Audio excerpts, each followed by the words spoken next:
Somebody shout praise the Lord. Somebody shout praise the Lord. Let's give God a hand for praise the Lord.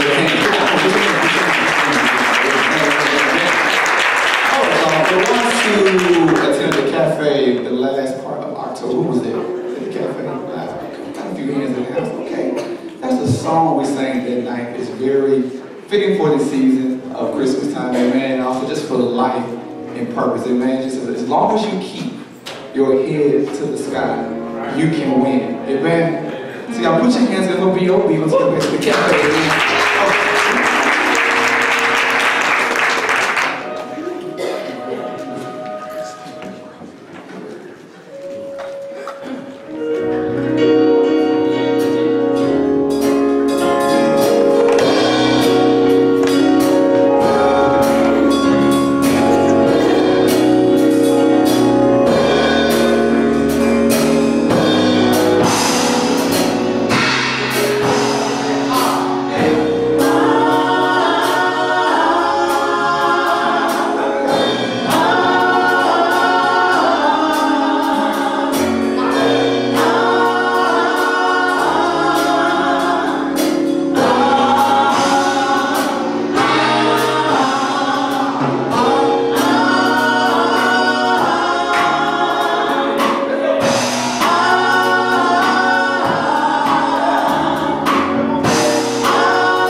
COB, take a seat. Except for Miss Stephanie Williams. All right. As you all know, this is Christmas time, man. I love the kids. So this Sunday, we will be featuring some of the kids of COB. This is a special one. I love, adore. She can out-sing me. She can out-sing Stephanie. She can out-sing Pat too, y'all. Amen. I'm putting up to y'all. She got 99.9. We all put your hands together, y'all, for the ministry of Miss Sam.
he's all right with me.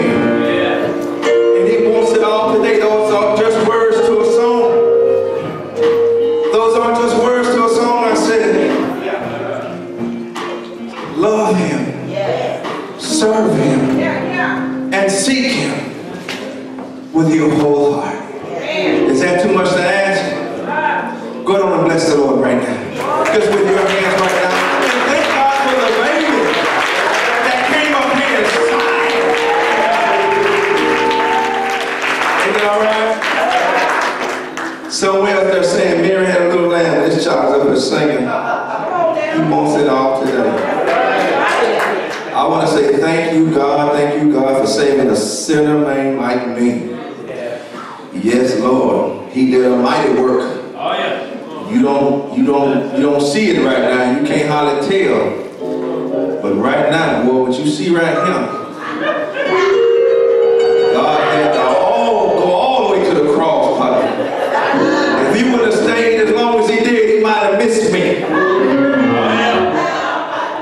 I know y'all are better than me. Y'all didn't need saving like I needed saving. But that's why this snotting preacher, crying preacher is always quick to give God glory. Amen? Hey. But I'm not going to be long. It will take me exactly, I told him in the back, 16 minutes and 37 seconds to get through this sermon's introduction.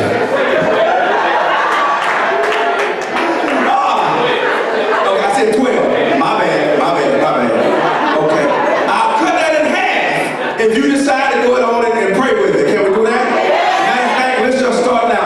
Father, help. Amen. That's it.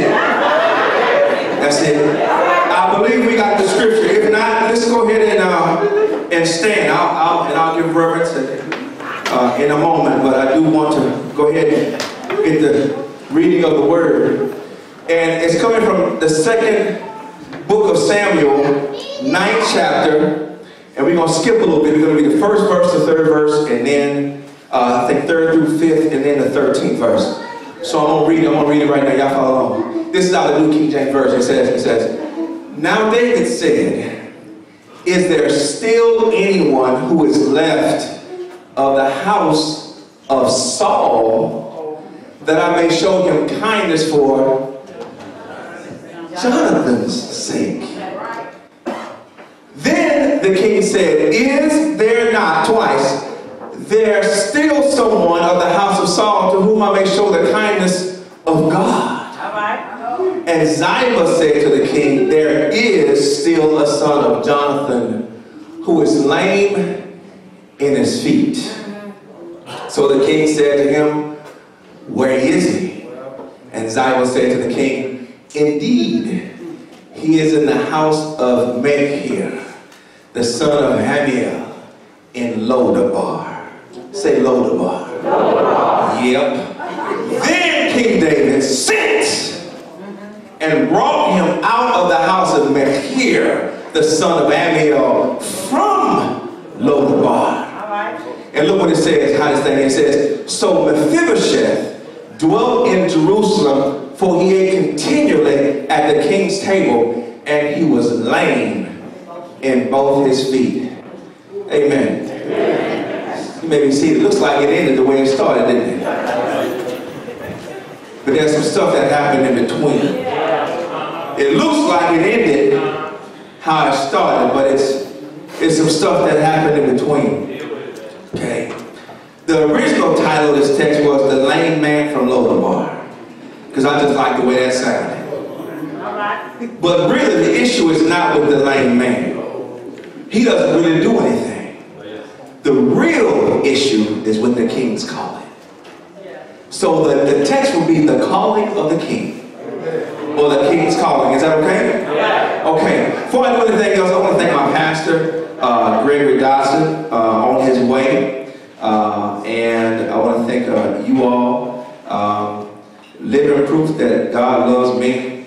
Lena, she back there. 22 years this past November, she stuck with me.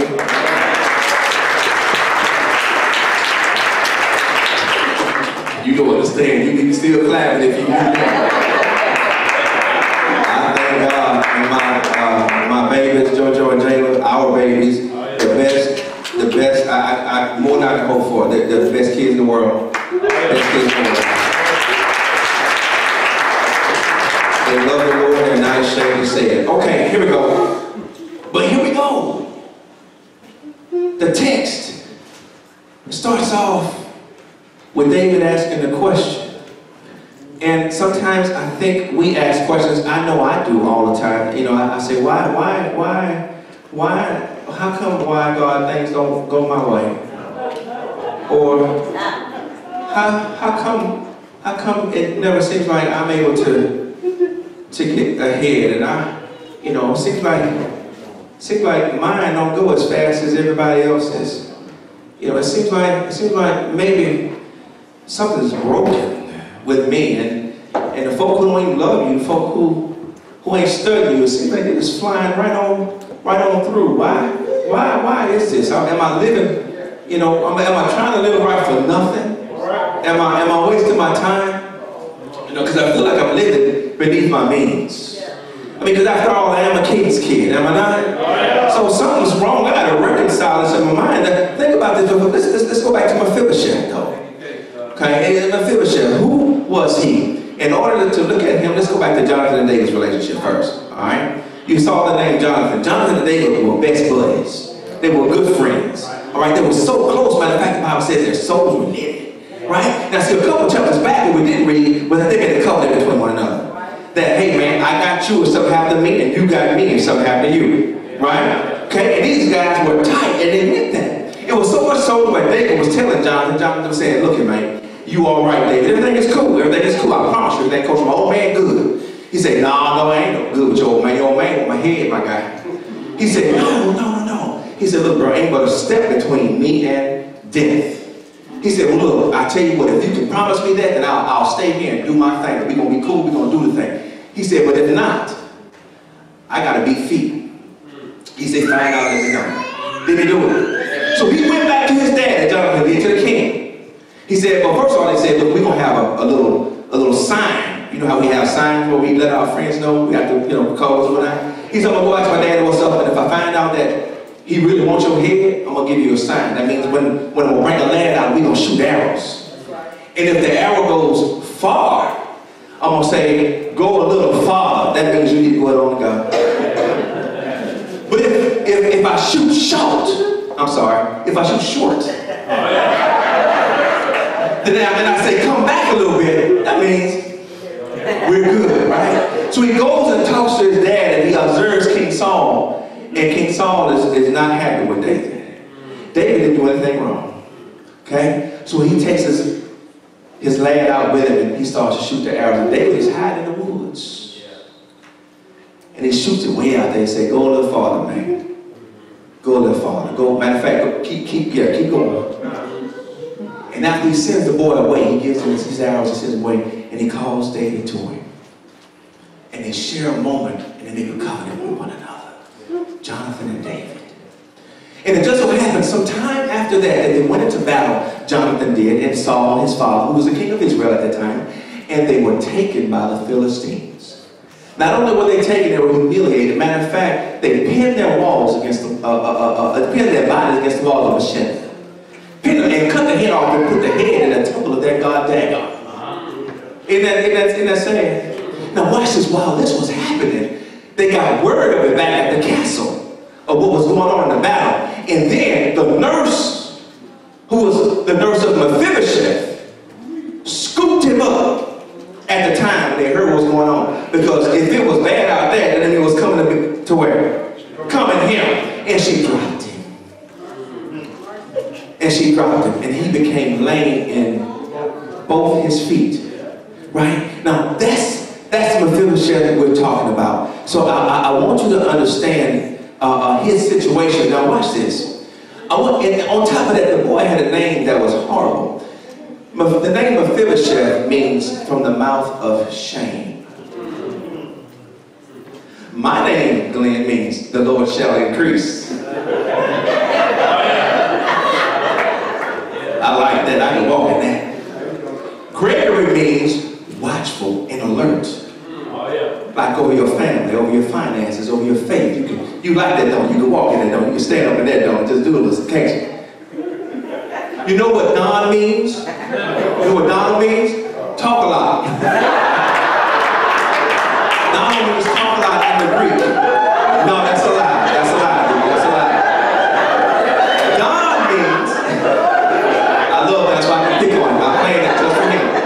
Donald means great chief. And Linga means alluring.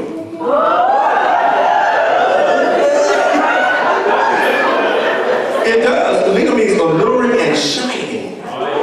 So we all got our names, right? And they named you according to something that they saw in you. And you walked in the thing. Matter of fact, names were so important, right? That God said, I don't trust you to name mine. You call him Jesus. And his name shall be called Emmanuel. As a matter of fact, they told Elizabeth, you can't name this one. Call him John. Right? So names meant something. So now you got the one who is living in shame from the mouth of shame in Lodabar. Bad enough. Wait. It's bad enough for you to be crippled. Right? But imagine it not being your fault. He was dropped. And some of us, right, we can't function right because we've been dropped. I lent you money and you didn't pay me back. And then, guess what I did? I was stupid enough to lend you money again. And you didn't pay me back. But I'm a good person. I'm a Christian. And they wanted to borrow some money. And they didn't pay me back. So now when you want it and you need it, I can't do it. Right? I didn't mess up. It wasn't my fault that he left. I was being a good woman. I was taking care of business. I worked. I took care of his 2 kids that he brought. I was home with them more than he was, but yet he still left me and dropped me. That's why I can't get with you. That's why I can't respect you. And that's why I can't love you. And that's why I can't live with you the way I should live with you and be the wife God called me, because he... Oh, it ain't fun to be dropped. Anybody been dropped? You ain't gotta say what, but if you've been dropped, just let me know. So I know I'm talking to somebody. When you're dropped, you become reticent to walk into the thing that you're being called to do. Right? So he was dropped and he was in Lodabar. Now let me tell you about Lodabar. The name Lodabar means no communication or no pasture.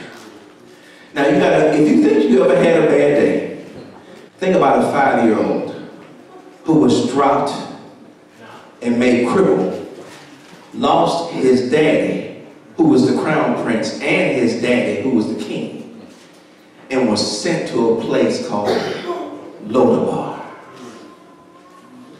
Lodabar again means no communication. It means no pasture. Now, if we're the sheep of God and he's our shepherd, then it says he leads us in the what?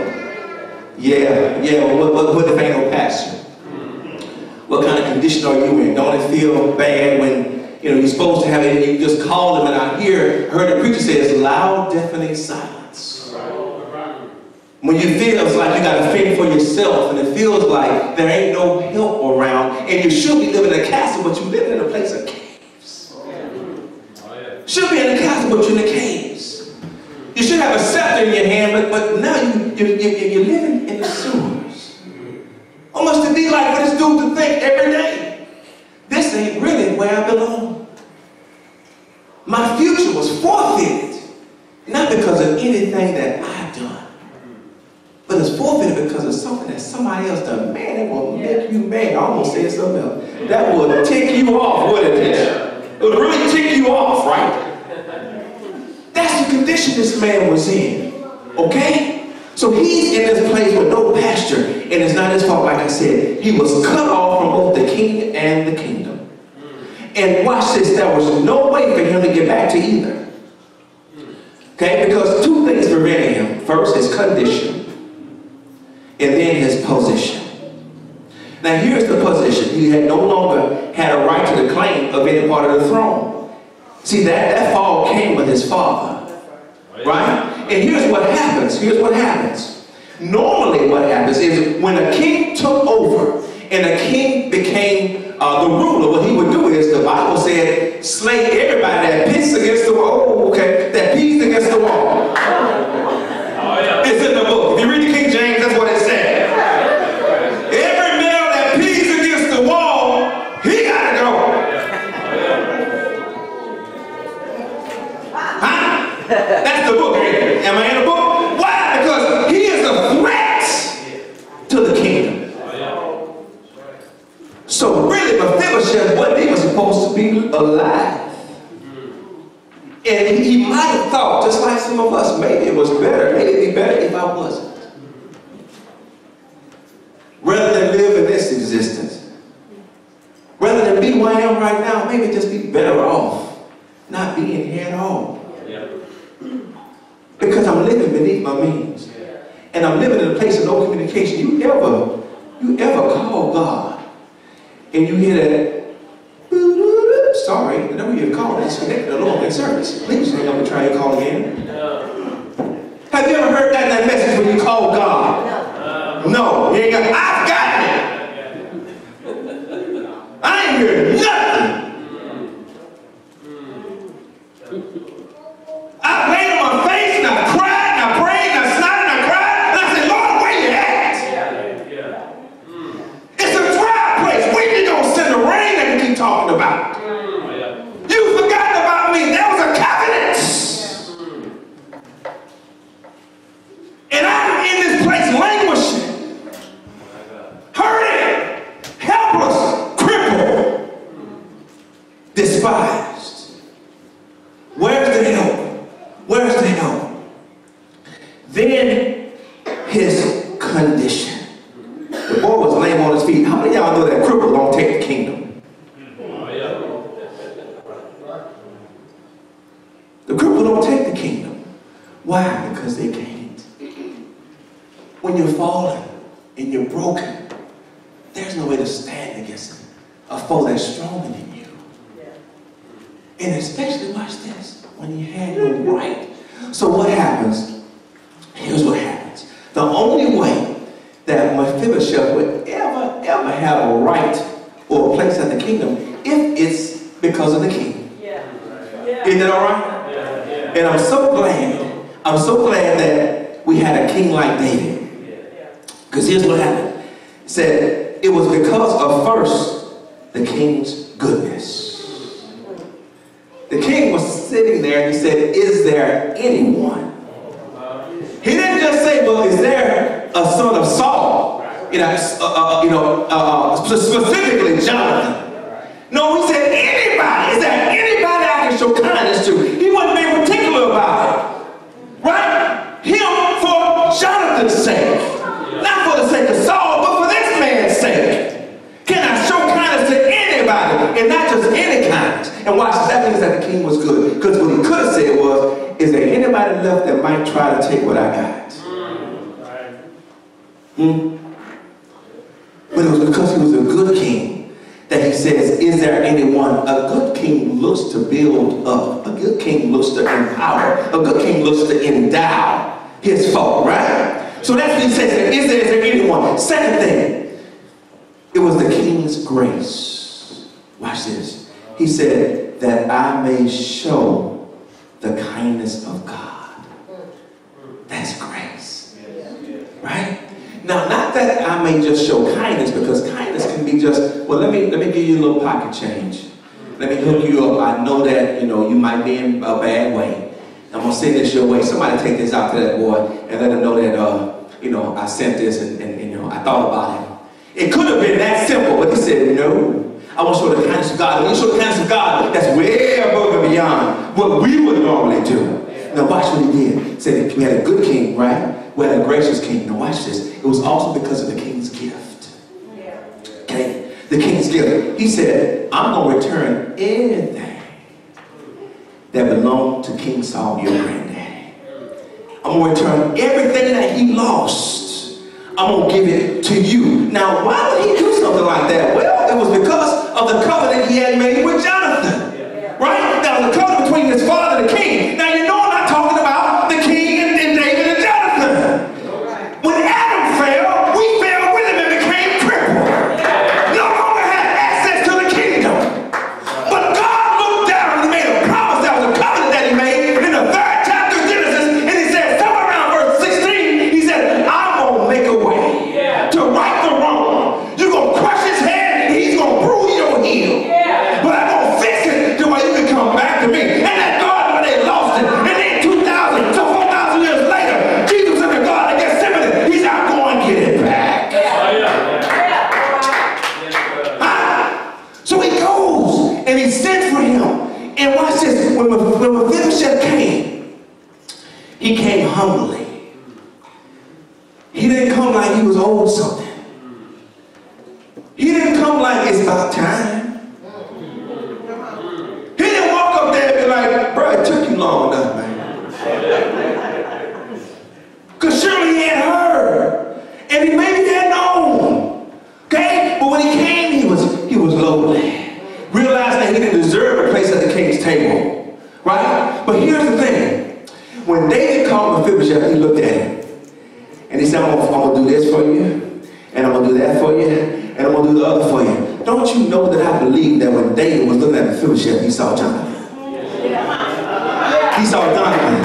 Right? So when God looks at you now, so is there anybody of the house of Christianity that can show kindness to for the sake of my son Jesus? Is there anybody who loves the Lord, who follows my son, I can show kindness to for the sake of Jesus?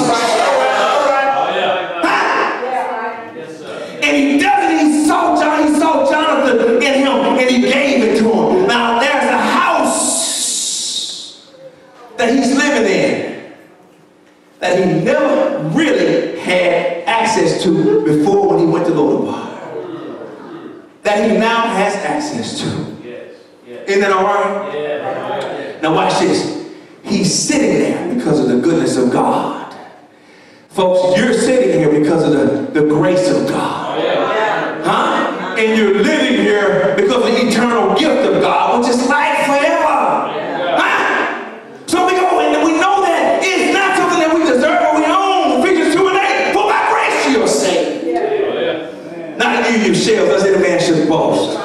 Ephesians 1:6 says you are accepted. Matter of fact, he made us to be accepted in the beloved. Because we couldn't make ourselves to be anything.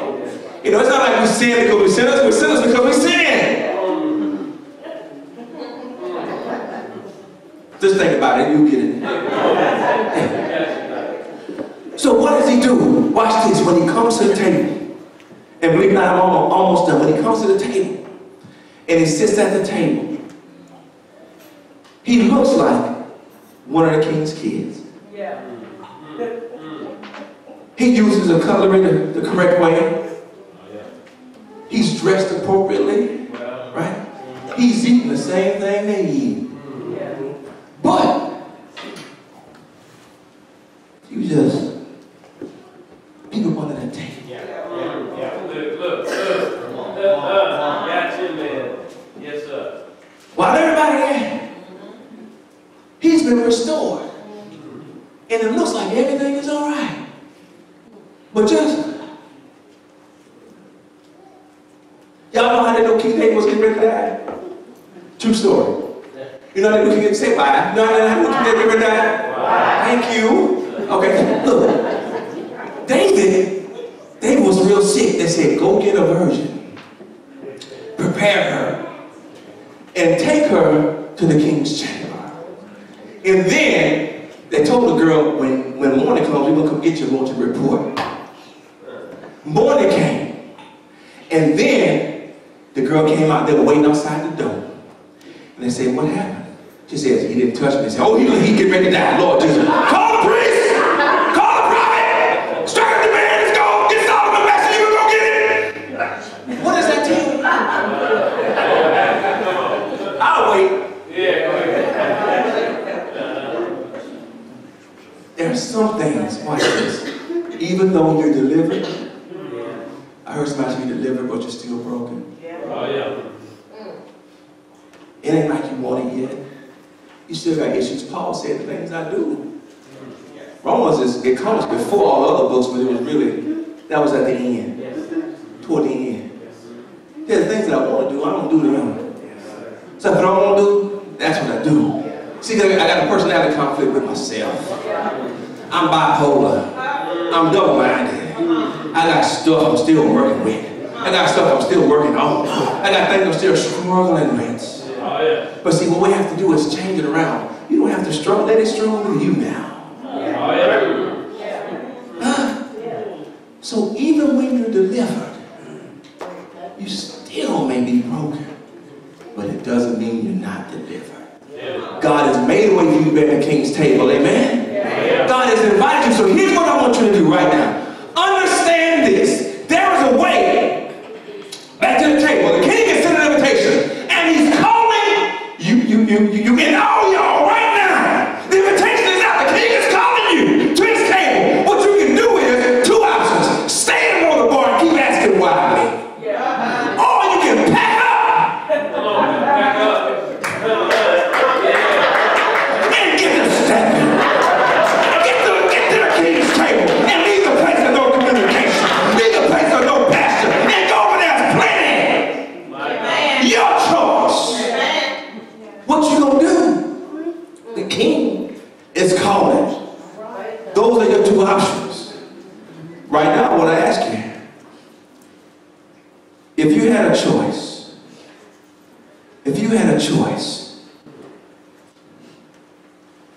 to stay in jail with the key in your hand,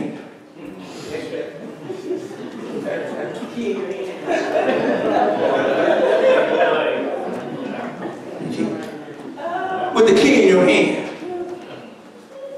or